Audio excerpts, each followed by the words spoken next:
بسم اللہ الرحمن الرحیم، الصلاۃ عماد الدین۔ نماز کی واجبات پر ہم بات کر رہے تھے۔ 17 واجبات ہم نے بیان کیے تھے۔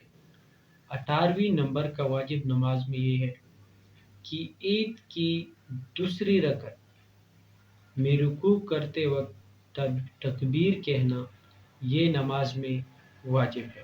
اور 18ویں نمبر پر واجب یہ ہے کہ امام کو فجر کی 2 رکعتوں میں، مغرب اور عشاء کی 2 رکعتوں میں، اور خواہ قضا ہو یا ادا، اور جمعہ، عیدین، تراویح کی نماز اور ساتھ ساتھ رمضان المبارک میں وتر کی نماز میں بلند آواز سے قرات کرنا یہ بھی کیا ہے؟ واجب ہے۔ ہاں، اور اگر اکیلے نماز پڑھ رہا ہو کوئی شخص تو اس کو ان نمازوں میں بلند آواز سے قرات کرنا اور آہستہ آواز سے قرات کرنا دونوں میں اختیار ہے۔ اور آہستہ کی حد یہ ہے، بلند آواز کی حد تو یہ ہے کہ کم سے کم پاس میں دوسرا شخص جو کھڑا ہے وہ سنے، اور آہستہ آواز کی حد یہ ہے کہ بندہ خود سنے لیکن دوسرا نہ سنے۔ 20ویں نمبر پر امام کو ظہر، عصر اور عصر کی تمام رکعتوں میں، اور مغرب اور عشاء کی اخیر رکعتوں میں آہستہ آواز سے قرات کرنا واجب ہے۔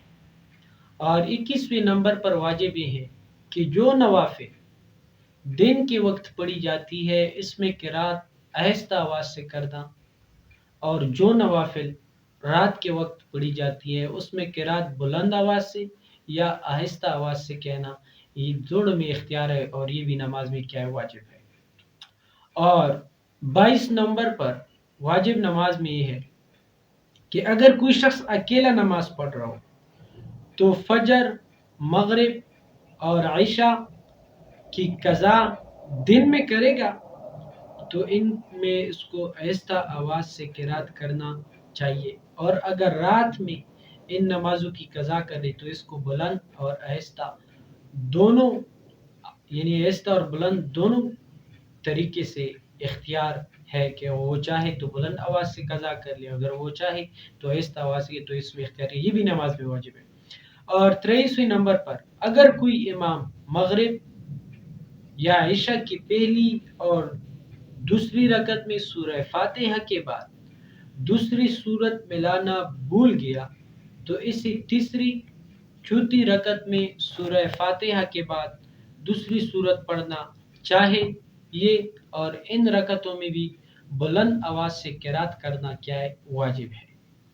اور 24 نمبر پر جو واجب ہے وہ یہ ہے کہ نماز کو السلام علیکم ورحمۃ اللہ، السلام علیکم کہہ کر یعنی اس کے ساتھ ختم کرنا یہ بھی واجب ہے۔ 25 نمبر پر دوسرا سلام ہے تو وہاں بھی السلام علیکم کہہ کر یہ بھی نماز میں واجب ہے اور نماز کو ختم کرنا چاہیے۔